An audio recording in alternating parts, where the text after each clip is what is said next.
Welcome back to Tort Talk. It's Jon, Marc, and Joe Fantini here. It is December. We just finished November. Thanksgiving is done. We're heading into the home stretch of 2025, and we have the next power rankings for you today. Joe, we've got the top 10 counting down backwards, starting with number 10. Let's talk about talc, the largest active mass tort with over 70,000 cases pending. Do you think we are nearing a settlement? Yeah, John, like you mentioned, this is the most active, largest mass tort we have going on. Right now, all eyes are focused on California State Court, where we have the first bellwether case post-bankruptcy ongoing. We should have a verdict, hopefully before the end of 2025, and then there's a number of trials scheduled throughout 26. It seems like the pressure's really on the defendants, Johnson & Johnson in this case.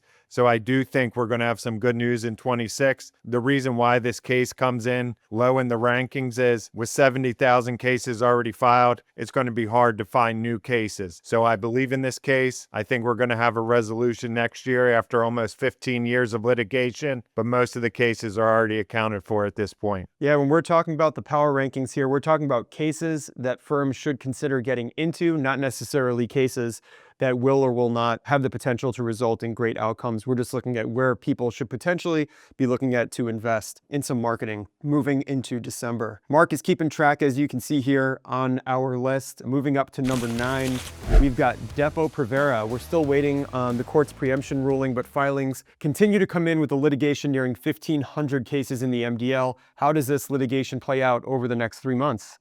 Like you mentioned, John, that all-important preemption ruling is going to really determine whether these cases stay in the MDL or we're going to have to pivot and move on to cases in state court. There's been a huge uptick in filings. That was because the judge required firms in leadership to basically get their cases on file. I think we're going to end up winning on this preemption ruling, which will be great. However, due to the fact that this medication was used going back 40 plus years, we found a little bit of difficulty getting the records in order to verify the type of medication that was applied, who was the manufacturer. So another case we all believe in, a really important case, but due to the fact that the records are so old in some of these cases, that's why it's coming in right now in number 9, along with the uncertainty of that preemption ruling. If we get a favorable ruling, this will skyrocket up the rankings in the coming months. When is that ruling expected?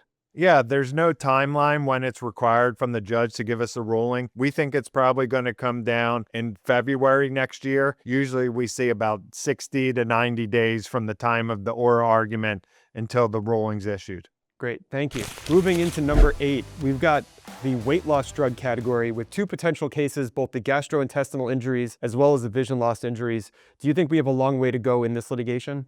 Unfortunately, I do. This is a complicated case because we have a number of different defendants with a number of different injuries. So the gastrointestinal injuries are gastroenteritis. We're seeing small bowel obstructions. We're seeing these other intestinal injuries. So getting experts to work up all of the cases makes it more complicated. What everybody's really excited about right now are these vision loss cases. These cases are very rare at this point, but now that there's more information out there, I expect that there'll be a lot more. Importantly, before the JPML panel this week, there's going to be an argument on whether or not those vision loss cases get consolidated in front of the MDL along with the gastro injuries, or there's going to be 2 separate tracks. We saw in New Jersey, the court there and state court decided to keep them separate, and that's what I think the JPML panel is going to do. But a lot of excitement in those cases. It's going to be a couple more years, unfortunately. We'll keep seeing the case count go up as we move forward. Yeah, we've seen these weight loss cases evolve over the past couple of years since it really made the news, and to hear that we still have a few years away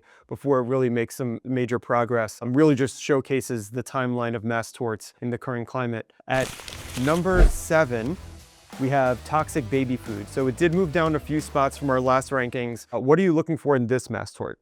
Yeah, right now we're waiting on the all-important Daubert hearing. So next week we have the Daubert hearing scheduled for an entire week. Both sides are going to get to question the experts from the plaintiffs and the defendants. They're going to get to give a 30-minute opening and then a closing. Similar to the timeline that we talked about the preemption ruling, we're going to look about 60 to 90 days out to get the ruling on these Daubert. So I'm feeling good about these cases, really important cases, and I believe in them. However, it looks like there's a little bit more momentum in some of the other higher ranked mass torts right now. But if we do end up prevailing on these Daubert hearings, this is another case that's going to skyrocket. Expect to see tens of thousands of cases filed. Number 6, we actually see one of the cases that were in our ones to watch last month jump up, not even just into the bottom half of the top 10, but number 6. So rising from one to watch, what's the next key date in this litigation for Roblox? Roblox is the one that everybody was buzzing about at Mass Tort Made Perfect. We had the petition filed to get in front of the JPML. That's happening at the December hearing. It's very, very likely that we're going to get this case consolidated. Plaintiffs are seeking to have it out in California, a great venue where we've had other mass torts, just like the Roundup litigation. So I expect that to be formed. And as we talked about on the podcast, these injuries in these cases are horrific. These are really, really bad cases. And it seems like when we get more information out there, the defendants knew about this and really didn't do enough. It seems like these are going to be strong liability, strong damages cases. So this is one that everybody's really excited about. I expect it to be the new kid on the block with an MDL formed before the end of the year. Yeah, so Roblox, as we have talked about in the past, is one of these platforms. This seems to be the era of platforms. And the next few that we have in our power rankings actually also are platforms. Coming in at number 5, we have Uber Sex Abuse, which did receive a small drop over last month's power rankings, but we do have a trial approaching in the MDL. Why did you move this one down from last month's power rankings? Again, it's nothing so much negative about Uber litigation. It's more so, seems to be more momentum in the cases in our top 5. So like you mentioned, we have this first MDL trial kicking off in about 45 days. That's going to be in January. As you remember, we had the first trial in state court. Unfortunately, the jury found that Uber was negligent. However, there wasn't any connection between the damages suffered by the plaintiff and Uber's conduct. We're hoping to overcome that hurdle, but we have almost 3,000 cases filed. Seems like people are pretty excited about this case, but like I said, I think there's a little bit of a better opportunity right now in the cases in our top 5 that we're about to get into. Another platform mass tort, we've got social media addiction. This one's been around for a few years. We have a bellwether trial scheduled. Each day we seem to get more bad news for the big tech companies. We've had all kinds of news come out over the past few weeks about different types of cases being filed against ChatGPT as well. How do you think the social media addiction case shakes out? This isn't looking good for the big tech companies, like you said.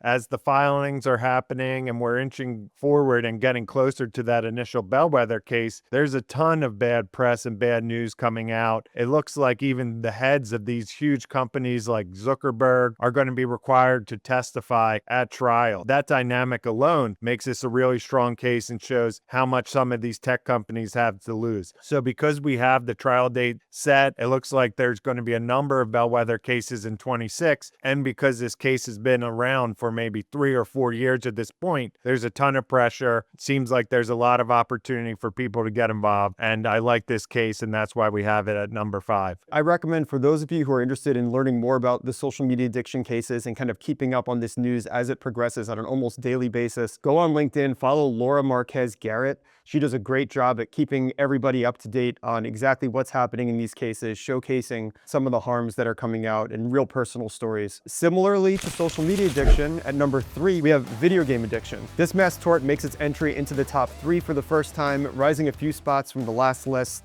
What makes this case more appealing than last month as we head into 2026, Joe? As time goes along, we keep getting more and more evidence, and it looks like, according to rumors out in the industry there's some interest in some of the big players on attempting to resolve some of these cases, hopefully without protracted litigation. Law firms have been working on these cases for a number of years. They've made some progress here. There's a number of different defendants, a number of huge defendants with really deep pockets, and the potential pool of plaintiffs is huge. We're looking at hundreds of thousands of minors who would have been impacted by this. So I expect this litigation to keep growing and growing. I think ultimately we'll be able to get a resolution, but due to the fact that the defendants have the very deep pockets, the potential pool is huge, and the liability picture keeps getting stronger and stronger. That's why we have this as one of the best torts to get involved with. Yeah, super interesting. We're seeing Roblox at number 6 with the allegations of all the issues with minors. And then we also have video game addiction now at number 3. These platforms really are facing some major headwinds into 2026. At number 2, we've got hair relaxer. So this mass tort has over 11,000 cases that are pending, remains at number 2 on the list. What has you maintain excitement about hair relaxer? Like you said, we have more than 11,000 cases filed. Anytime we get past that 10,000 case threshold, that makes me interested and excited because that shows there's huge potential liability for the defendants. We've been working these cases for years. There's a lot of fighting going back and forth between the plaintiffs and the different defendants on discovery. But the good thing is we have some really important dates coming up. We're going to have Science Day in the beginning of 26. We'll go through experts, and then we'll get to a bellwether trial. The issue is, are the defendants going to let this case actually go through to trial, or are they going to try to settle it like we saw with CPAP? So a lot of cases there, a lot of momentum, really important case that a lot of us are working on, and these victims really need our help. But the liability picture seems very strong. So that's why I think this case is going to have a positive outcome, hopefully before the end of next year. And before we reveal number 1, we're going to go to ones to watch. We've got 2 ones to watch this month, starting with Tylenol, where oral arguments have been concluded in the Second Circuit. Can the case come back to life after all the news in mainstream media? This case looked dead, right? 2 years ago, we got an adverse ruling in the MDL. It didn't look like there was any chance to revise the case. The plaintiffs kept fighting. We saw what the administration did about coming out and saying there was an association between taking Tylenol while pregnant and autism and ADHD. That caused the oral argument to be pushed back. Based upon the questioning from the justices, it seemed like the court believed that the MDL judge might have overstepped the bounds there in excluding every single one of plaintiffs' experts. So based upon how the hearing went, I'm feeling optimistic that at least some of these claims are going to be able to proceed. I don't think it's going to be everything. This could be another very big mass tort. It's just really risky right now. We should have a decision in the next 90 days or so. Definitely keep your eyes on this. Follow the news. Not going to be hard to miss it because it is all over the news anytime that there's an announcement from the administration. One more on our ones to watch. This one started peeking out over the past couple of months. Online gambling addiction. It's the new kid on the block, but it has been causing problems for a while.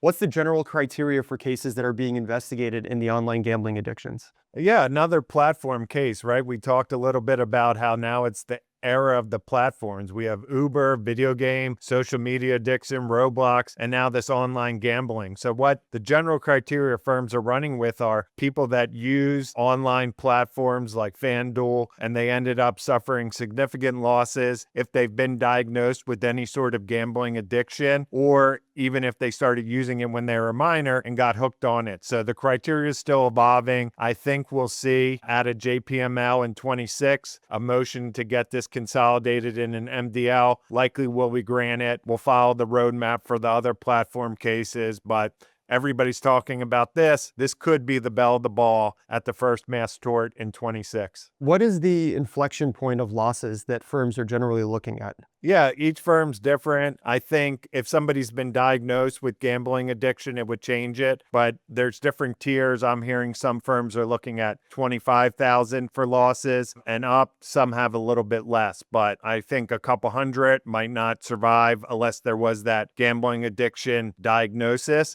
But generally, that's the point people are looking for right now. All right. Thanks, Joe. Now, before we reveal number 1 on the power rankings for December, I want to remind everybody, please like and subscribe so that you can get updates whenever we are releasing new videos. We try to release Tort Talks every week. We also release our podcast episodes once a week and a number of other different features as well. So click the subscribe button. Make sure that you are being alerted whenever we release new episodes. And we hit you with number 1 again, Joe. We've got Roundup. This case started the year in the number 1 spot, still remains in the number 1 spot. Why do you still like this case? I think this is the only mass tort out there that we know the defendants want to settle. And you don't have to take it from me. Just listen to Bear's CEO. He said his goal is to wrap up this litigation in 2026. We talked recently on the podcast about how Bear's been settling a number of these large verdicts out of Georgia and Pennsylvania. They just lost an appeal for over 20 million in California. So it seems like their strategy is get all of those cases cleared out, resolve the appeals, don't let any more cases go to trial, and take their shot at the Supreme Court if it goes there in the summer. Regardless of that outcome, they want this litigation to end. They've already paid more than $10 billion. If you can get some cases, it seems like the time's still there. Started the year at number one. It's going to remain at number one until we have a global. Thank you so much for the updates, Joe. Mark, any commentary? Very exciting top 10 power rankings. I'm very excited to see where we come into in 2026 when we do it in a month in January if anything changes. Thank you so much for watching. Remember, click that subscribe button so you can be alerted when we release new episodes of Tort Talk and our podcast. Joe, we will see you next week. Thanks, guys.